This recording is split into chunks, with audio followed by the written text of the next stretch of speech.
In this video, I'm going to share how to create the rim for a basket and X-lash a rim to create an X motif on the rims of your hand-woven baskets.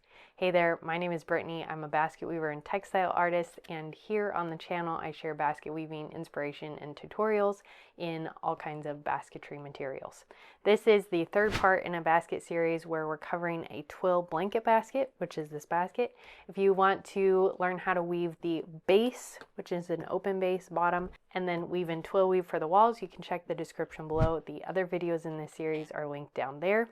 For more basketry content, sign up for my email update list. We send out a weekly email. You can sign up here or using the link in the description below. The first thing we need to do on this basket is get our stakes wet to ensure that they don't crack as we fold them for cut and tuck. So go ahead and spray them down or run them under the bathtub. And then you can allow that to sit for a few minutes to make sure that the water soaks into the reed and it's pliable. Once you've let it sit, come into the top of the basket. And this guy, in the last video, we finished off with one row of plain weave on top of our rows of the twill, the 2-to-1 twill. And we did that so that it would be a little bit easier to do the cut and tuck and also have some security for our rim.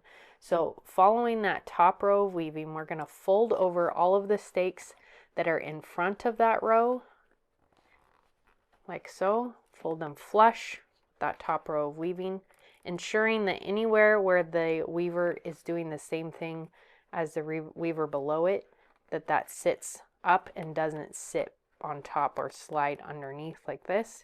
You want it to sit layered right on top so that there's space between the two. So we're going to rotate all the way around, folding these over. Once you've gone around and folded, you can come in and all of the stakes that are behind that top row, you're going to cut flush with the top row of weaving. Now to the inside of the basket, you're going to come in, fold one of these folded ends to the inside and cut it below the second row down. And that's whatever number of rows. There should be rows sitting on top of that stake. Go 2 rows down, slide your packing tool behind those rows, lift them away and put your stake behind those rows and then lay it flush so that it hides behind those rows and gets tucked inside there. You're going to do 2 rows down for all of these stakes, tucking them into the inside of the basket. When cut and tuck is complete, all of your stakes should be finished off either by cutting behind that weaver or folded and tucked behind weavers so that the inside you can't see any tail sticking out. That'll keep it nice and clean and the inside finished looking. The rim on this basket is a basic sandwich rim, so go ahead and check out this video to go through the process of setting it up where you have an inner and outer rim and then the seagrass in the middle, and then we're going to move on to basic lashing to finish this off. Now you're going to complete X lashing, which is basic lashing working around the rim in one direction and then reversing and doing the same stitch, creating 2 stitches per space in the other direction to create your X shape. I shared that technique in the bean pot basket, so you can check that out up here. Because this basket is so large, you'll probably need to work with multiple pieces of the 1/4 inch flat oval reed for the lashing reed in order to get it to go all the way around. So I would do basic lashing in one direction and then add new lashing reed and work in the other direction with this second piece, because you need a piece that goes around your basket 2.5 times to be able to get the lashing all the way around your basket once.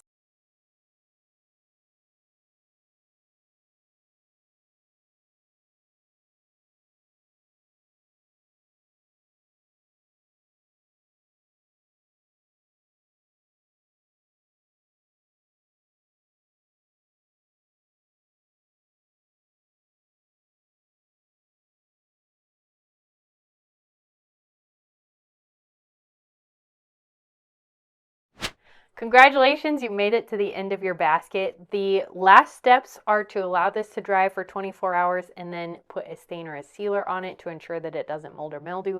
I have this video all about how to do that if you want a reference and suggested materials on how to stain or seal your basket. You can also watch my cleaning baskets video, which is how to clean them if your baskets do get moldy or mildewed.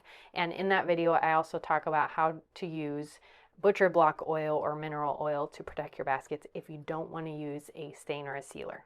I'd love to see photos of your finished basket. You can tag us on Instagram at TextileNDBaskets or sign up for our email list and respond to those emails with photos and your experience. Thanks again for joining me and enjoy your basket. Until next time, happy weaving. Bye.